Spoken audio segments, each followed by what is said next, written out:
Bueno, hermanos y hermanas, hemos llegado a nuestro último tema de esta noche. Este no va a ser tan largo como los anteriores, pero sí es de suprema importancia. Así que queremos suplicar la presencia de Dios una vez más aquí. Sabemos que Dios está, pero queremos que Él sepa que nosotros queremos que Él esté aquí. Queremos invitarlo a quedarse. Así que vamos a inclinar nuestros rostros y vamos a orar. Nuestro Padre y nuestro Dios, qué privilegio el llamarte Padre. Una persona que ama, una persona que está sentada en el trono de la majestad de los cielos, una persona que nos creó, que se preocupa por nosotros. Qué lindo saber que tú eres nuestro Padre. Queremos esta tarde conocer en cuanto a ti. Queremos conocer la verdad en cuanto a la salvación. La verdad en cuanto a quién tú eres. Te pedimos, Señor, que tu Santo Espíritu nos acompañe. Danos mentes claras, corazones dispuestos a recibir tu mensaje.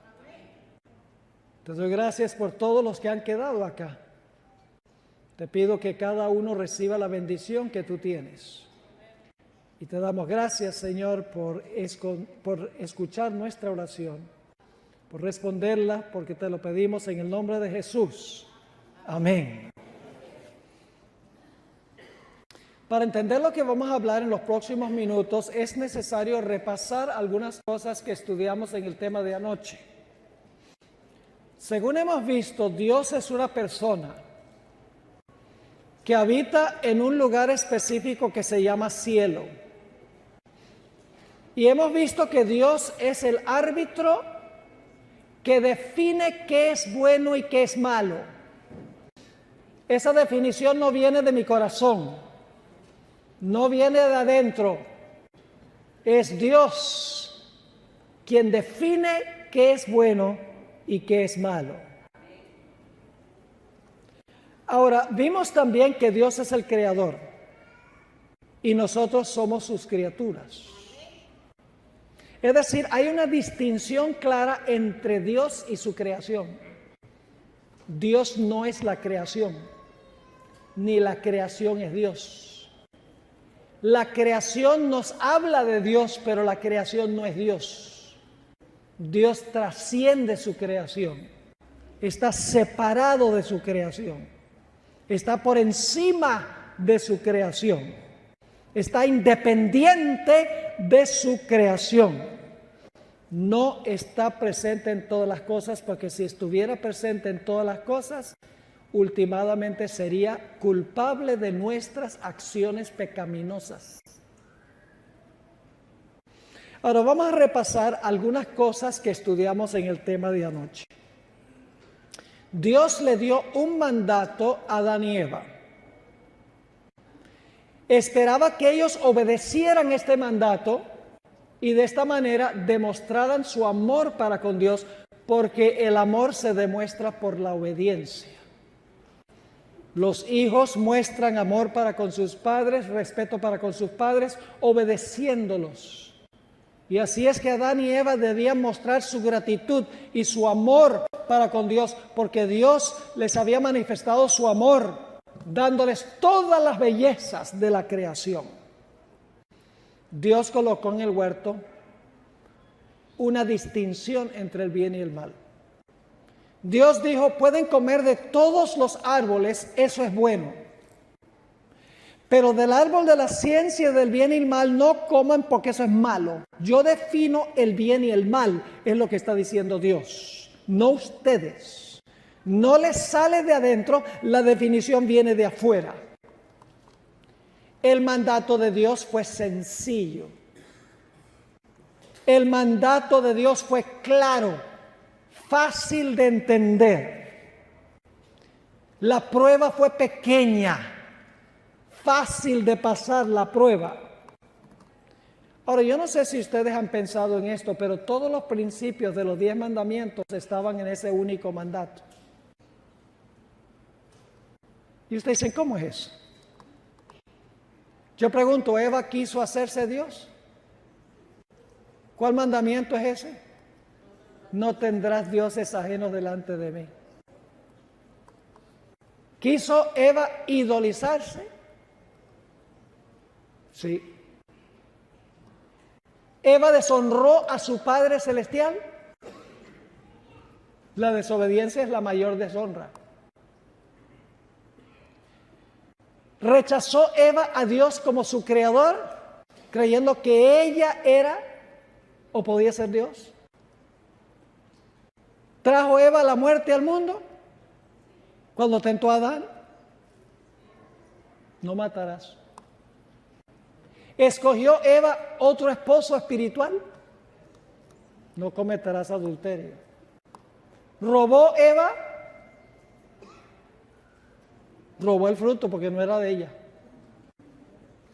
¿Habló falso testimonio? Sí, exageró las palabras de Dios, ¿recuerdan? Dios nos dijo que ni siquiera lo toquemos. ¿Codició? Todos los mandamientos se encontraban encerrados en ese único mandamiento. Es decir, la prueba era si ellos iban a obedecer la ley de Dios o no. Si iban a obedecer la palabra de Dios sin cuestionar o si iban a desobedecer el mandato de Dios. Y como vimos anoche, Satanás usó 5 métodos para atacar la palabra de Dios. Número 1, hizo un milagro mentiroso. Procuró convencer a Eva de hacerle caso al milagro en vez de hacerle caso a lo que Dios había dicho. Satanás torció la palabra de Dios y llevó a Eva a añadirle a la palabra de Dios. Satanás llevó a Eva a seguir su lógica, sus razonamientos, sus emociones. Satanás llevó a Eva a seguir el testimonio de sus 5 sentidos. Y llevó a Adán a escuchar la voz de Eva en vez de escuchar la voz de Dios. Todos los métodos de Satanás tenían un propósito: llevar a Eva a desobedecer la ley de Dios, a desobedecer la palabra de Dios y a seguir su propio criterio sobre el bien y el mal. Recordemos la conversación que tuvo Eva con la serpiente. Satanás citó mal la palabra de Dios. Con que Dios os ha dicho que no comáis de ningún árbol del huerto. Y claro, cuando Satanás hizo esa declaración equivocada, la reacción humana es tratar de corregir el error. Así que ella dijo, no, estás equivocado. Dios no nos dijo que no podíamos comer de ningún árbol. Dios nos dijo que podíamos comer de todos los árboles, pero que no debíamos comer de este. Es decir, ahora Satanás ha logrado que Eva entable una conversación con él, habiendo citado mal la palabra de Dios, porque él sabía que ella iba a reaccionar corrigiendo su mala declaración. Y entonces encontramos que Eva, cuando Satanás le dice, no moriréis, inmediatamente hay una contradicción en la mente de Eva. Dios nos dijo que si comíamos del árbol íbamos a morir. Ahora la serpiente nos está diciendo que si comemos del árbol no vamos a morir. Y claro, lo que Satanás está sembrando en la mente de Eva es una pregunta. Si no vamos a morir, ¿por qué nos dijo Dios que sí nos íbamos a morir? ¿Están entendiendo la estrategia de Satanás? ¿Ves? Siembra preguntas y luego la contesta.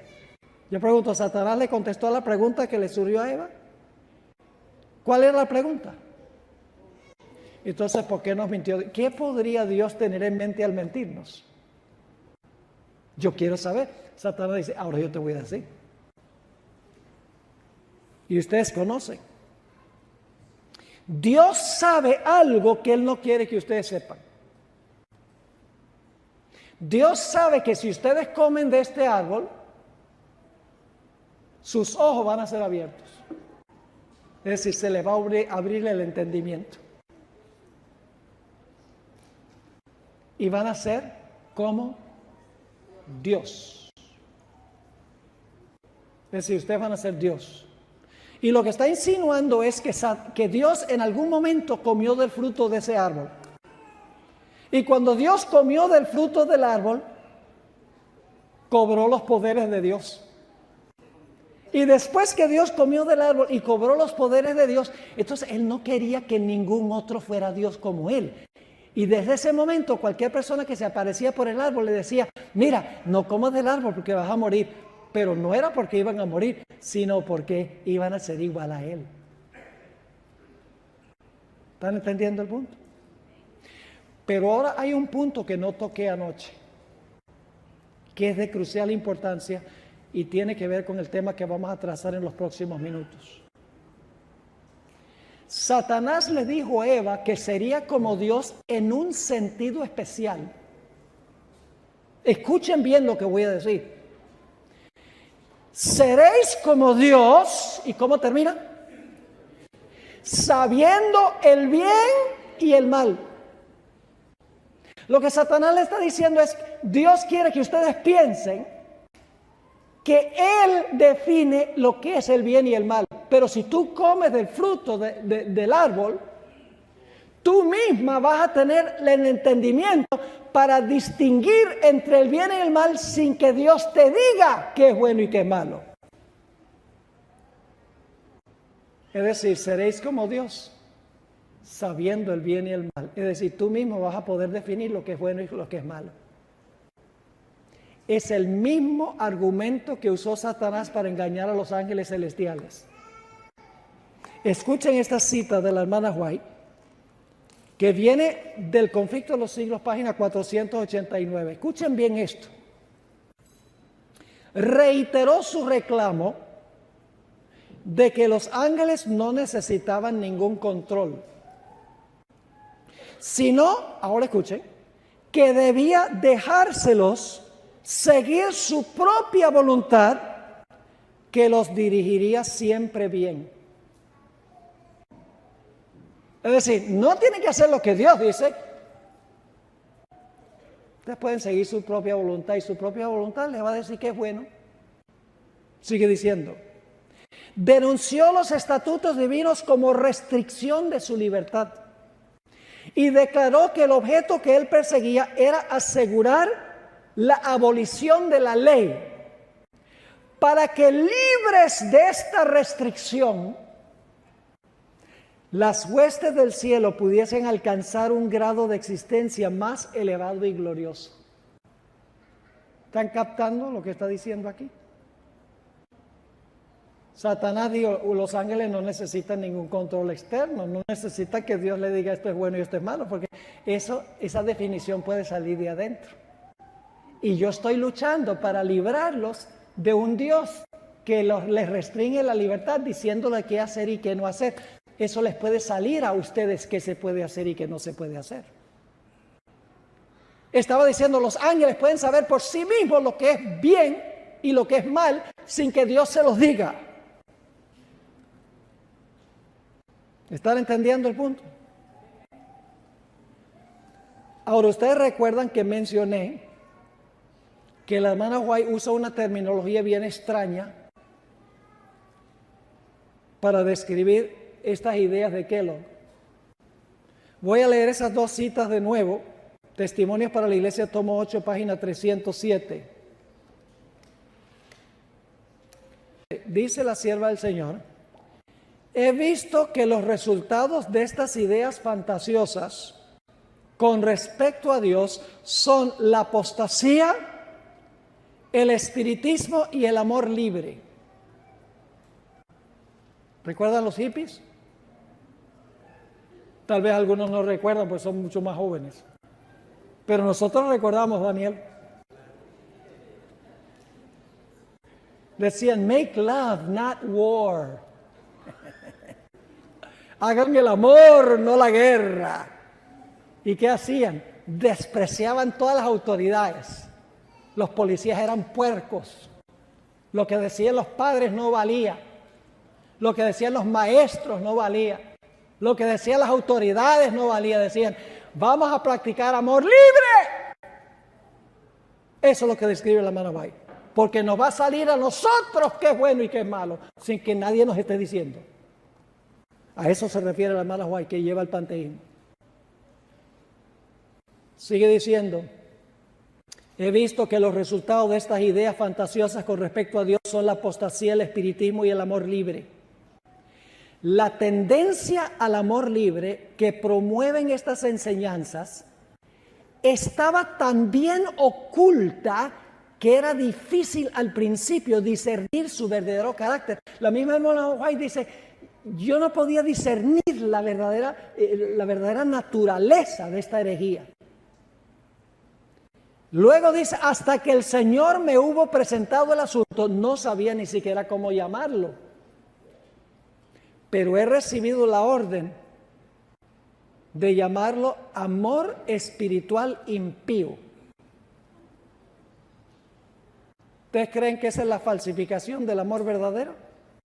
El amor espiritual impío. Entonces, si nosotros queremos saber qué es el amor espiritual impío, ¿qué tenemos que saber primero? ¿Qué es el verdadero amor?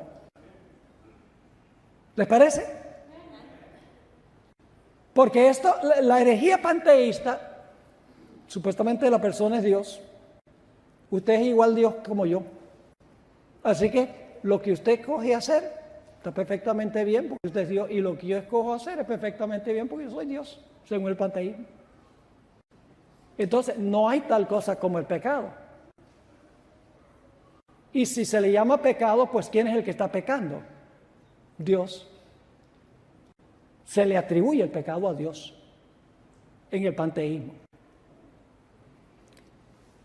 En otra cita, la hermana White afirma, y en un momento vamos a ver qué es el verdadero amor según la Biblia. En el libro del Evangelismo, la hermana White dice, la palabra de Dios no apoya las teorías panteístas. La luz de su verdad demuestra que estas teorías son destructivas para el alma. Las tinieblas son su elemento y la sensualidad su esfera. Es decir, esto lleva a la sensualidad. Yo pregunto, ¿los hippies eran sensualistas? ¿Se guiaban por sus emociones y sus sentidos? Sí. Sigue diciendo la sierva del Señor, gratifican al corazón irregenerado y dan licencia a la inclinación. El resultado de aceptarlas es la separación de Dios. Y usted dice, bueno, pero el panteísmo no es un problema en la iglesia adventista. Escuche, mañana en la mañana, en el último tema que voy a tener, que se llama el fino arte de la meditación cristiana, yo voy a demostrarles que hoy en día muchas de las prácticas que se están usando para la oración, la idea de vaciar la mente supuestamente para escuchar la voz de Dios, tienen como su base las ideas panteístas o panenteístas. Es fundamento. Así que tenemos que entender quién es Dios, cuál es su naturaleza, dónde está, cómo nos habla. El misticismo es la idea de que Dios me habla directamente a mí, aparte de su palabra. Tenemos entonces que definir lo que es el verdadero amor para saber qué es amor espiritual impío. Así que vamos a ver qué dice la Biblia que es el amor. Juan 14:15, versículo cortico. ¿Ustedes creen que podemos confiar en la autoridad de Jesús? Si me amáis, guardad mis mandamientos. ¿Qué es el amor? Obediencia. ¿Es así o no es así? ¿Cómo iban a demostrar a Adán y Eva el amor para con Dios? Obedeciendo lo que Dios dijo. No les salía a ellos lo que debían hacer. Lo que Dios decía, eso era. Fuera del hombre. Vamos a 1 de Juan 2, 3 al 5. Estamos definiendo lo que es el verdadero amor para saber qué es el amor espiritual impío. Que lleva a la inclinación, que lleva a la licencia, que lleva al amor libre. Yo pregunto, ¿libre de qué? Libre de la ley. Primera de Juan 2, 3 al 5. Y en esto sabemos que nosotros le conocemos, si guardamos sus mandamientos. El que dice yo lo conozco y no guarda sus mandamientos, el tal es mentiroso y la verdad no está en él. Pero el que guarda su palabra, que quiere decir el que obedece su palabra, en este verdaderamente el amor de Dios se ha perfeccionado. ¿Qué tiene que pasar para que el amor de Dios se perfeccione en la persona? Guardar la palabra de Dios. La palabra no que está dentro, la palabra que Dios dice. Lo que Él establece. Porque Dios es la fuente de lo que es correcto y lo que es incorrecto. Y luego dice, por eso sabemos que estamos en Él. Primero de Juan 3, 5.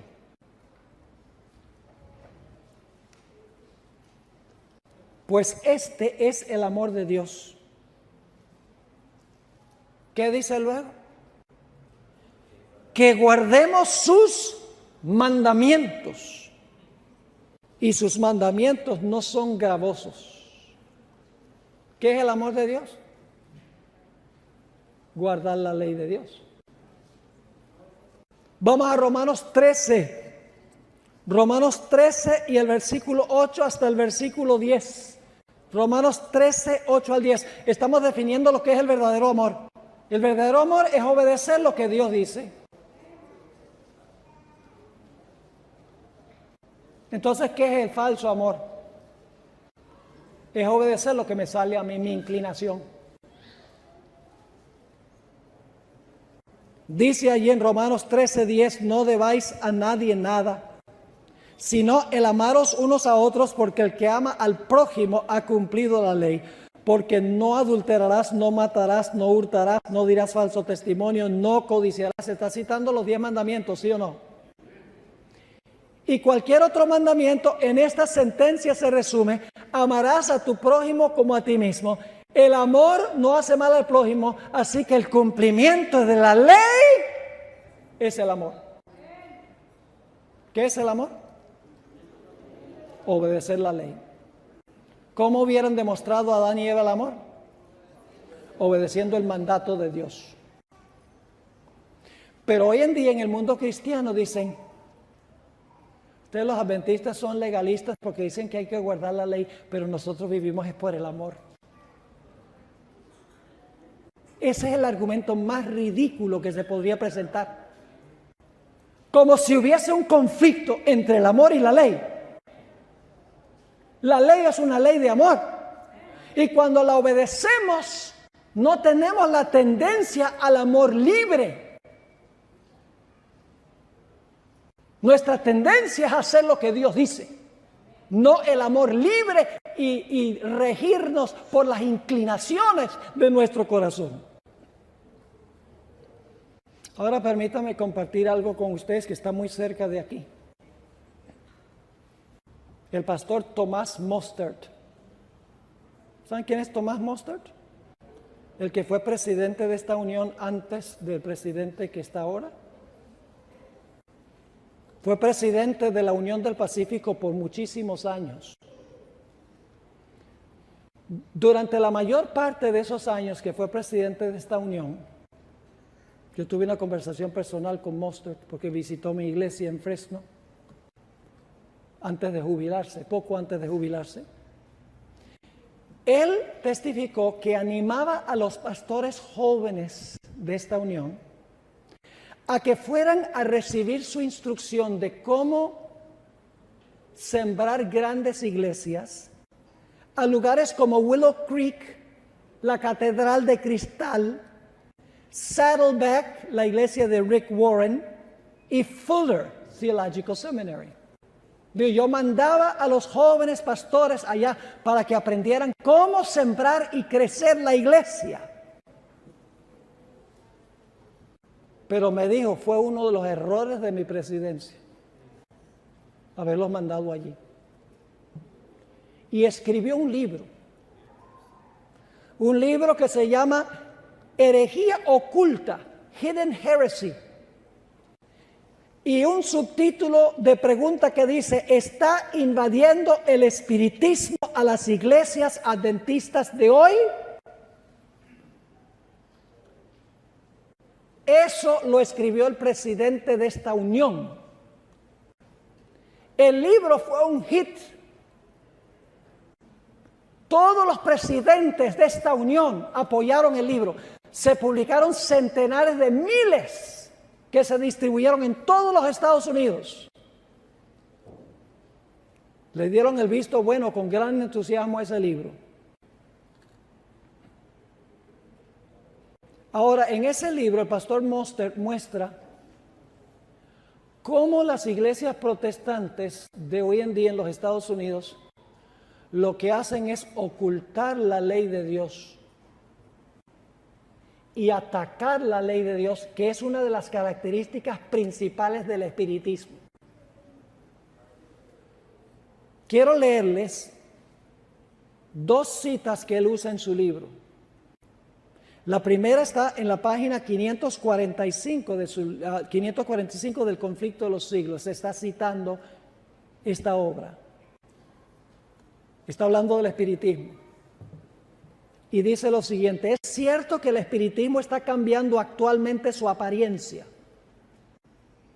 y ocultando algunos de sus rasgos más objetables. Está asumiendo un disfraz cristiano. ¿Qué está haciendo el espiritismo? Se está disfrazando de cristiano.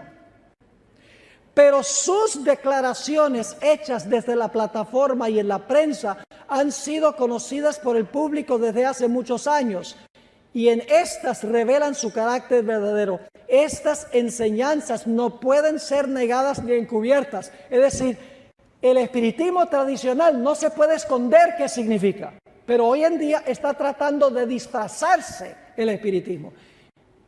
Y el pastor Mostert lo reconoció porque hizo la pregunta: ¿está invadiendo el espiritismo las iglesias adventistas de hoy? Él lo podía ver. La otra cita, Conflicto de los Siglos 545, tremenda cita esta, que usa el pastor Mostert en su libro.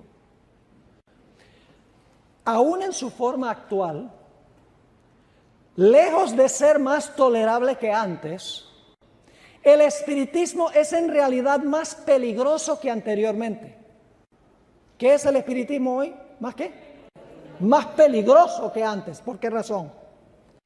Pues es un engaño más sutil. Mientras antes denunciaba a Cristo y la Biblia, ahora profesa aceptar ambos. Pero su interpretación de la Biblia está calculada, escuchen bien, su interpretación de la Biblia está calculada para agradar al corazón irregenerado, para hacerte sentir bien en el pecado. Al paso, ahora escuchen, al paso que anula el efecto de sus verdades solemnes y vitales. Complace al corazón no convertido y echa a un lado las verdades distintivas. Ahora escuchen esto. Los espiritistas hacen hincapié en el amor. Hoy en día, hermanos y hermanas, usted no se imagina la cantidad de veces que pastores me han dicho: lo que más necesitamos en la iglesia no es la ley, lo que necesitamos es amor. Y los mensajes son amor, amor, pero no es verdadero amor, es falso amor, porque es sentimentalismo. El amor es guardar la ley de Dios por amor a Dios. Es obediencia a la palabra objetiva de Dios, fuera del hombre. Porque de mi corazón no sale nada bueno, sale todo malo. Así que yo necesito algo afuera que me diga: eso está mal. Porque el corazón del hombre es engañoso más que cualquier cosa. ¿Quién lo puede conocer? Solamente Dios. Así que dice, los espiritistas hacen hincapié en el amor como si fuese el atributo principal de Dios, pero lo degradan hasta hacer de él un sentimentalismo enfermizo que hace poca distinción entre el bien y el mal. ¡Wow! ¡Qué tremenda cita! Para el espiritismo, el amor es un sentimentalismo espiritista, un permiso. Dicen, ay, no, sencillamente amémonos. Y hacen poca distinción entre el bien y el mal. Escuchen esto. Ocultan de la vista la justicia de Dios. Yo pregunto, ¿cuál atributo de Dios es más importante, el amor o la justicia?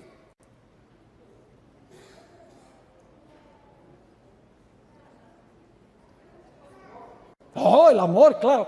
Entonces Dios es más amoroso que justo. Dios es justo en su amor y amor en su justicia. Son iguales esos dos atributos de Dios. Y algunos dicen, ay, los que predican Apocalipsis no hacen sino hablar de la justicia de Dios. Pero nosotros predicamos de los evangelios, el amor de Dios. Como si el Cristo que está sentado sobre un caballo blanco y le sale una espada de la boca para herir a las naciones. Ah, no, ese no es el mismo Cristo de los evangelios. Es el mismo. Porque Dios es justo y misericordioso. Sigue diciendo. Ocultan de la vista la justicia de Dios, su denunciación del pecado y las exigencias de su santa ley. ¿Qué oculta el espiritismo?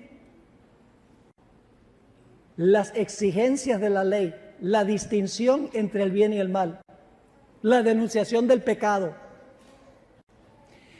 Enseñan, ahora escuchen, enseñan al pueblo a que consideren el decálogo, es decir, los 10 mandamientos, como si fuera letra muerta. Fábulas agradables y hechizadoras cautivan los sentidos e inducen a los hombres a que rechacen la Biblia como fundamento de su fe. Se niega a Cristo tan ciertamente como antes, pero Satanás ha cegado tanto al pueblo que no son capaces de discernir el engaño. Esa es una de las citas principales que presentó el pastor Moster en su libro. Y luego dijo, si yo tuviera otra vez que hacerlo, nunca mandaría a uno de nuestros pastores a uno de esos lugares. El panteísmo enseña que todo es Dios. Siendo este el caso, yo soy tanto Dios como usted, según el panteísmo. Yo no soy más Dios, ni usted es más Dios, según la teoría panteísta. Entonces yo pregunto, ¿quién definiría, si usted y yo ambos somos Dios, quién define qué es bueno y qué es malo? ¿Quién lo define? Yo. ¿Y quién me va a juzgar?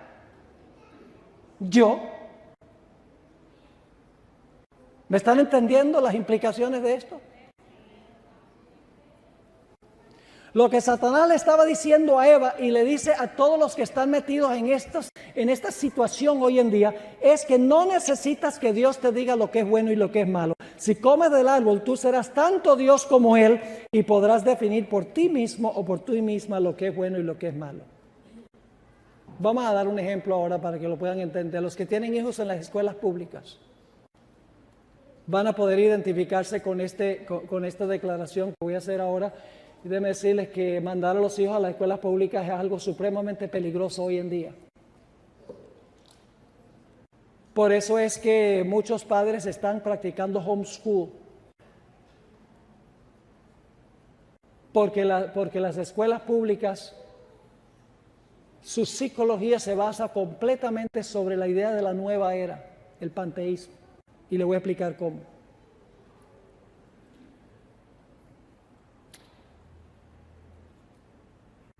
La teología de la nueva era, que forma la base de las escuelas públicas, es que no hay en realidad una norma absoluta de lo que es bueno y lo que es malo.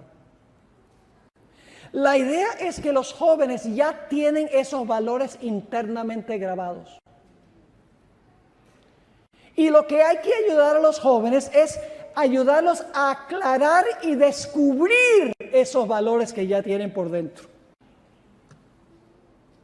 Es decir, Los valores morales no se imponen de afuera. Los padres no lo hacen, ni los maestros lo hacen, ni los ministros lo hacen. No, hay que sencillamente descubrir los valores morales que ya el niño o el joven ya tiene por dentro.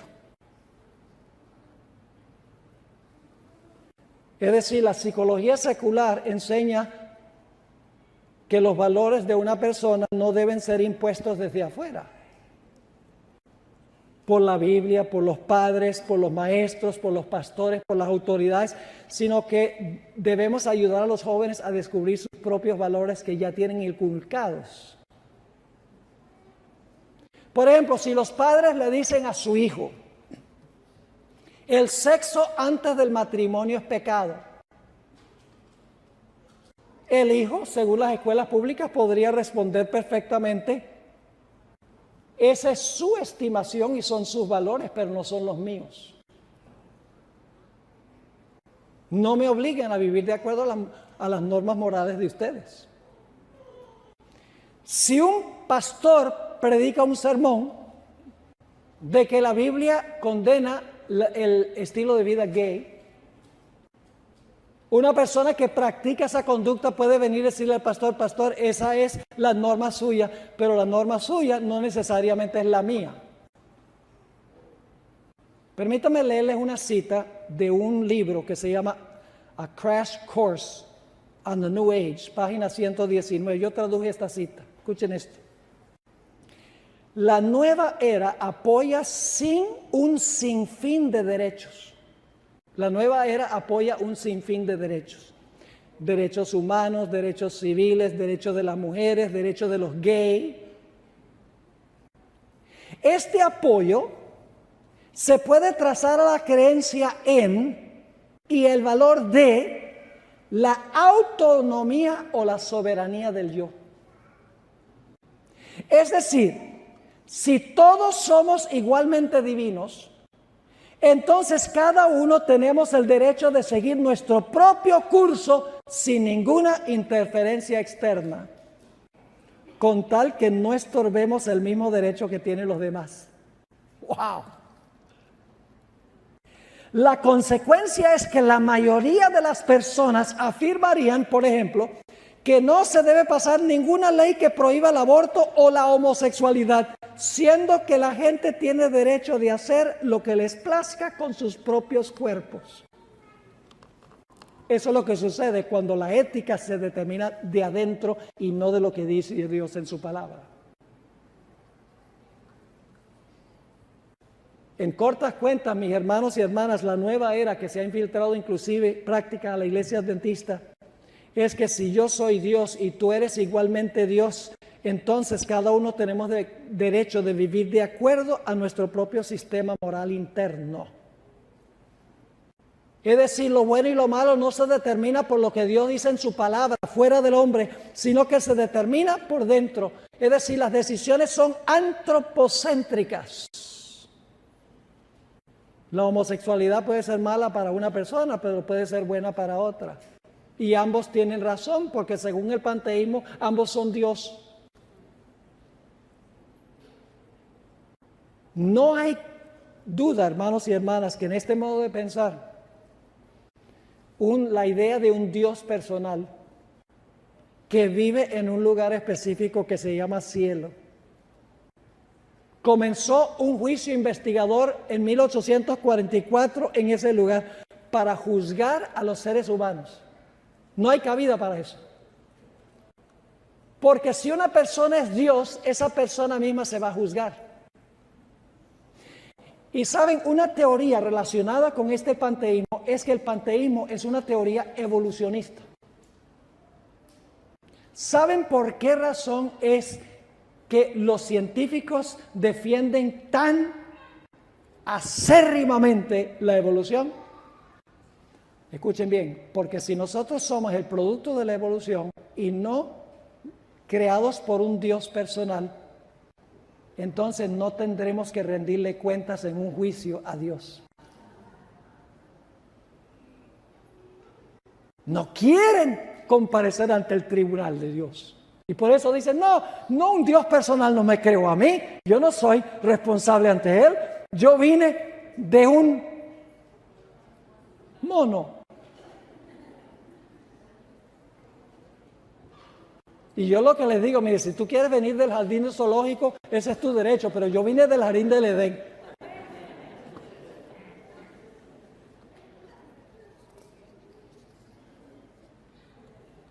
Elena White hizo el siguiente comentario en cuanto al verdadero carácter del panteísmo. Escuchen esto. Hoy día están penetrando a las instituciones educativas y a las iglesias por doquiera doctrinas espiritualistas que minan la fe en Dios y en su palabra. La teoría de que Dios es una esencia que compenetra toda la naturaleza es aceptada por muchos de los que profesan creer las Escrituras. La teoría de que Dios es una esencia que compenetra toda la naturaleza es aceptada por muchos de los que profesan creer las Escrituras. Eso es cierto, vamos a ver mañana. De todos estos, Foster y otros que están enseñando estas prácticas místicas, el fundamento detrás de todo está el panteísmo. Sigue diciendo la sierva del Señor. Pero, por muy hermosamente ataviada que vaya esta teoría, es un engaño muy peligroso. Da una falsa idea de Dios y deshonra su grandeza y majestad. Lo seguro es que no tiende tan solo a extraviar, sino a corromper a los hombres. Y luego viene la cita que leí: las tinieblas son su elemento y la sensualidad su ambiente. Su aceptación aparta de Dios. Y para la naturaleza humana caída, esto equivale a la ruina. En otra cita que se encuentra en el libro devocional, Alza tus ojos, página 334. La hermana White se enfrenta directamente a esta herejía. Dice: las ideas panteístas que ven a Dios en la naturaleza son fabricadas por Lucifer, el ángel caído. La hermana White no era políticamente correcta. Decía las cosas como eran.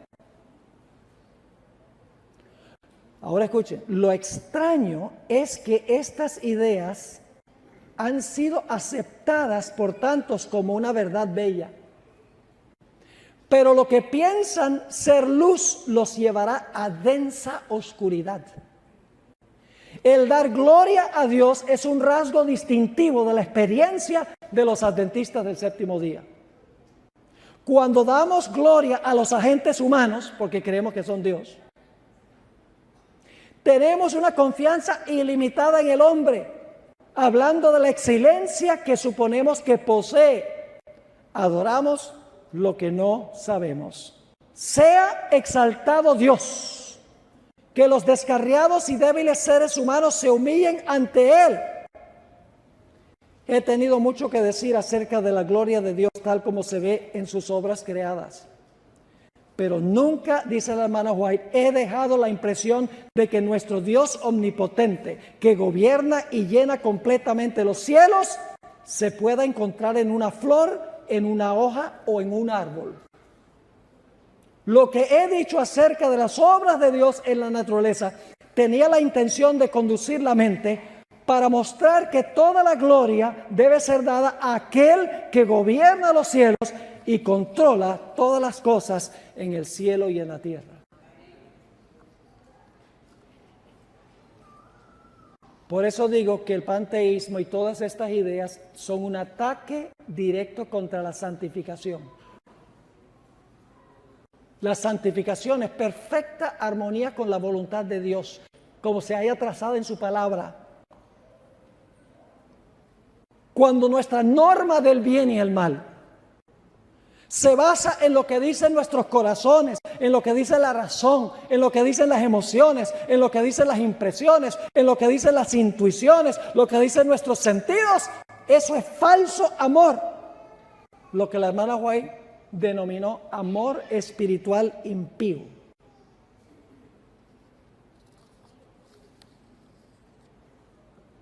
Ahora, hay muchas personas que creen que la santificación es saltar en la iglesia.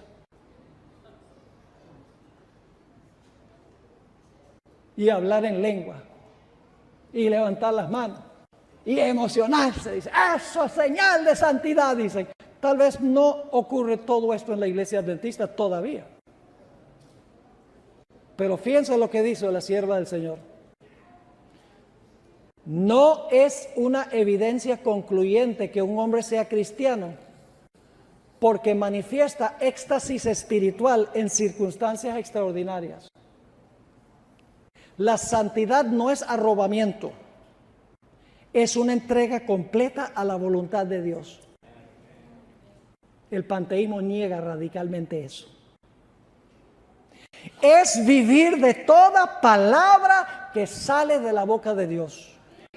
Es hacer la voluntad de nuestro Padre Celestial. Es confiar en Dios, en las pruebas y en la oscuridad, tanto como en la luz. Es caminar por fe y no por vista. Es confiar en Dios sin vacilación y descansar en su amor. En el libro La Educación, página 205. La hermana White define un poco más el espiritismo. Dice, el espiritismo asegura a los hombres que son semidioses no caídos, que cada mente se juzgará a sí misma, que el verdadero conocimiento coloca a los hombres por encima de toda ley, que todos los pecados cometidos son inocentes, pues todo lo que existe es correcto y Dios no condena. Eso es lo que dice el espiritismo. Pretende que los seres humanos más viles están en el cielo, exaltados. Declara a todos los hombres, no importa qué hagáis, vivid como os plazca, el cielo es vuestro hogar. Multitudes llegan así a creer que el deseo constituye la ley suprema, que el desenfreno es libertad. Amor espiritual impío. El amor libre es lo que ella está describiendo. Así que dice, multitudes llegan a creer que el deseo constituye la ley suprema, que el desenfreno es libertad y que el hombre es responsable solamente ante sí mismo. Si se proporciona semejante enseñanza al comienzo mismo de la vida, cuando el impulso es fortísimo y urgentísima la necesidad de dominio propio y fuerza, es decir, si esto se le enseña a los niños cuando están chiquitos, la hermana White pregunta, ¿dónde quedan las salvaguardias de la virtud? ¿Qué ha de impedir que el mundo se convierta en una segunda Sodoma? ¿Están entendiendo lo que está diciendo el Espíritu de Profecía? Cuando adoptamos una norma interna y seguimos nuestras inclinaciones, el amor libre, en vez de seguir la ley objetiva externa de Dios, y vivir por toda palabra que sale de la boca de Dios. Al final de la historia, Satanás lo que quiere es minar la confianza de la gente en la palabra de Dios. Quiere crear dudas en cuanto a la palabra. Quiere que la gente siga sus propios criterios independientes de la palabra de Dios. De esta manera puede echar a un lado la ley de Dios y llevar a la gente a seguir sus propias impresiones.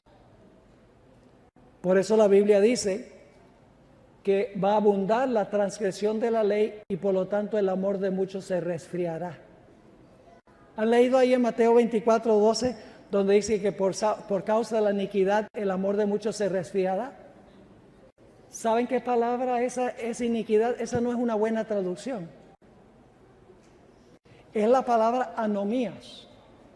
La misma palabra que se traduce en 1 Juan 3:4, transgresión de la ley. Es decir, uno podría traducir ese versículo, y por causa de la transgresión de la ley, el amor de muchos se resfriará.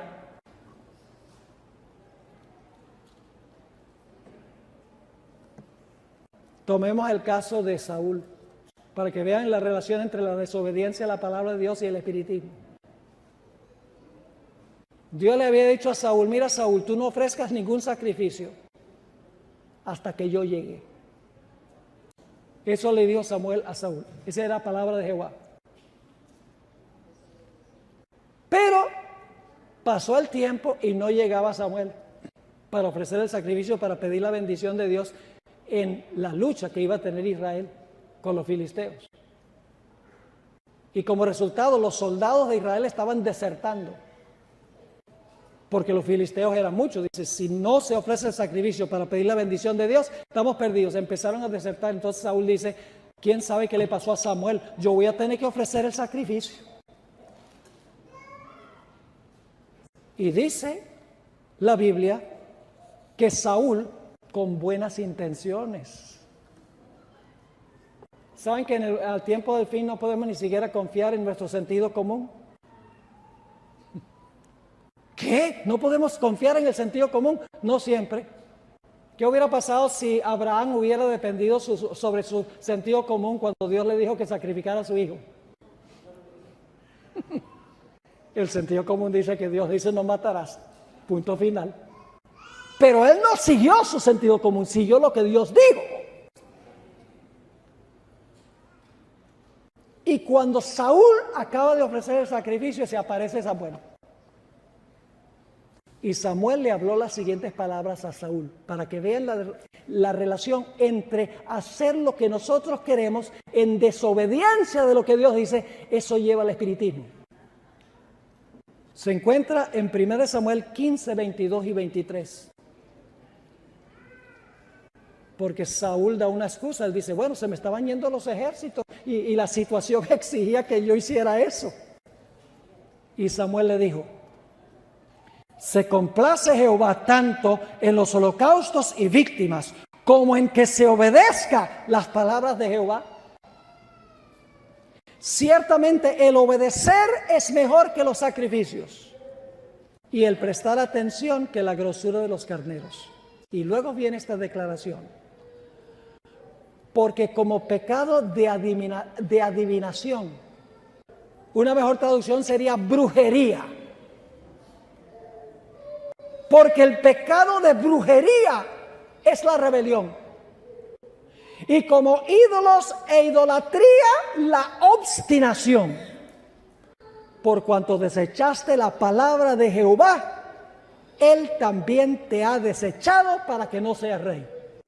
Poderoso.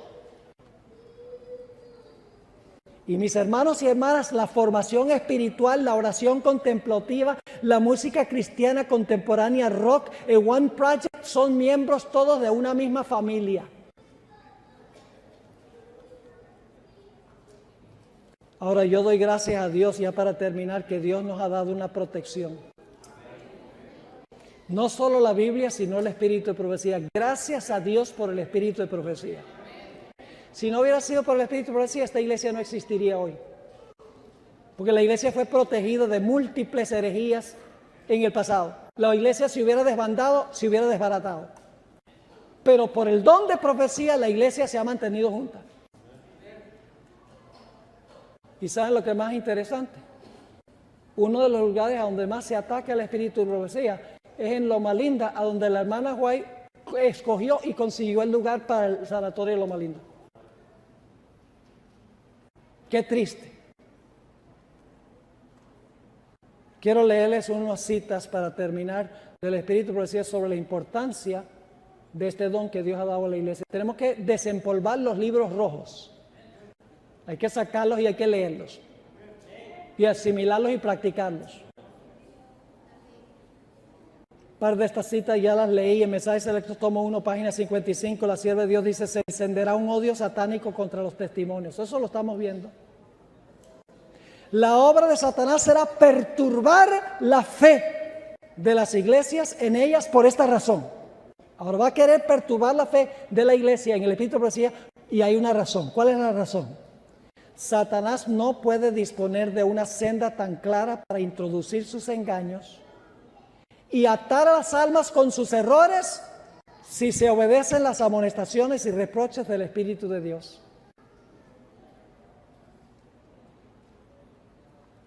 Mensajes Selectos, tomo 1, página 231. No os engañéis.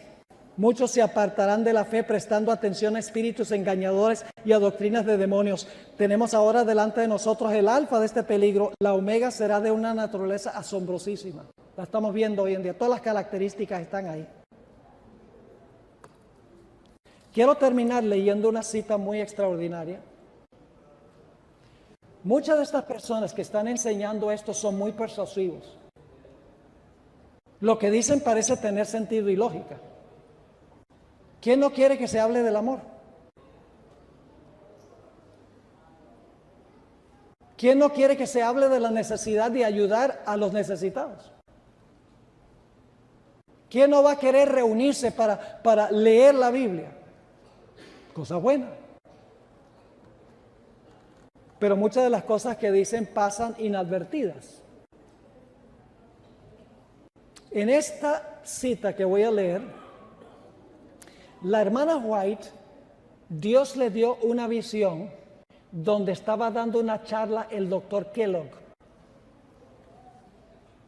Y escuchen lo que ella vio en visión sobre la charla que daba Kellogg. Después de mirar las caras complacidas e interesadas de aquellos que escuchaban, uno que se encontraba a mi lado me dijo que los ángeles impíos habían cautivado la mente del que hablaba. ¿Y la gente estaba qué? Complacida e interesada. Sigue diciendo. Me dijo, esto es un ángel hablando con la hermana White en la visión. Me dijo que debemos servir como guardianes de las iglesias. Guardianes, ustedes. Yo. Pero que de ningún modo debíamos entablar una discusión sobre estos temas con los que sostienen teorías panteístas. Cuando yo estuve en la conferencia general, vinieron 3 de los fundadores del One Project a hablar conmigo.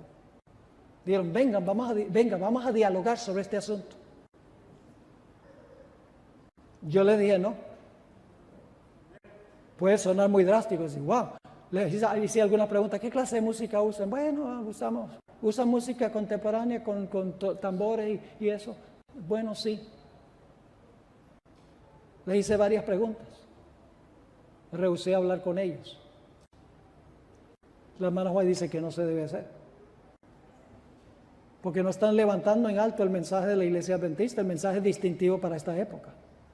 Ni están hablando de la necesidad de vivir una vida santa. Y yo les di un ejemplo bíblico, les dije, mire, los enemigos, cuando Nehemías estaba reconstruyendo el muro de Jerusalén, vinieron aquellos que no querían que se construyera el muro, y le dijeron a Nehemías, ven, Nehemías, dialoguemos sobre este asunto de la construcción del muro. Nehemías dijo, estoy demasiado ocupado construyendo el muro. Y la brecha en el muro es el mandamiento del sábado. Sigue diciendo la hermana White. Me dijo, todavía está hablando el ángel en la visión, me dijo que tan ciertamente como los ángeles que cayeron fueron engañados y seducidos por Satanás, el que hablaba estaba bajo la educación espiritualista de los ángeles malos. Y luego hizo esta declaración, quedé pasmada al ver el entusiasmo con que fueron recibidas los sofismas y las teorías engañosas. La influencia de esta charla animó al que hablaba a convocar un concilio en Battle Creek para examinar más detenidamente estas opiniones seductoras. Dice, ahora se hace una reunión para discutir más estos asuntos. Se me advirtió que por ningún motivo debían los padres enviar a sus hijos a Battle Creek para recibir su educación, pues estas teorías científicas delusivas se presentarían de la forma más seductora. Este asunto ha cautivado su mente de tal modo que cree que debe ser el canal por medio del cual infundirle a otras mentes la gran luz concerniente a ciertos problemas científicos. Es decir, Kellogg pensaba que él era el canal para impartir esta nueva luz. Palabras e ideas de mis libros se tomarán y presentarán como estando en armonía con estas teorías, pero el Señor nos ha prohibido que entablemos discusión alguna con Él. Y termino diciendo, la hermana Elena G. de White por muchísimo tiempo rehusó leer una letra del libro Living Temple. La profetisa del Señor dijo, no me siento segura leyendo este libro. La que era la mensajera del Señor. ¿Qué diríamos hoy en día de los pobres alumnos en nuestras universidades que se les está recomendando que lean estos libros de personas que tienen estas filosofías de la nueva era cristianizadas? ¿Qué esperanza hay para ellos con mentes jóvenes, mentes sin las barreras necesarias, sin el criterio necesario? Es que aún teniendo el criterio necesario, no deben entablar conversación. Tenemos el libro, la Biblia, y ese debe ser nuestro estudio, la Biblia y el espíritu de profecía. Porque las seducciones de Satanás, hermanos y hermanas, ni nos imaginamos cómo van a ser. Así que vamos a estudiar las palabras. ¿Les parece? Porque la palabra es segura, el espíritu de profecía hay seguridad.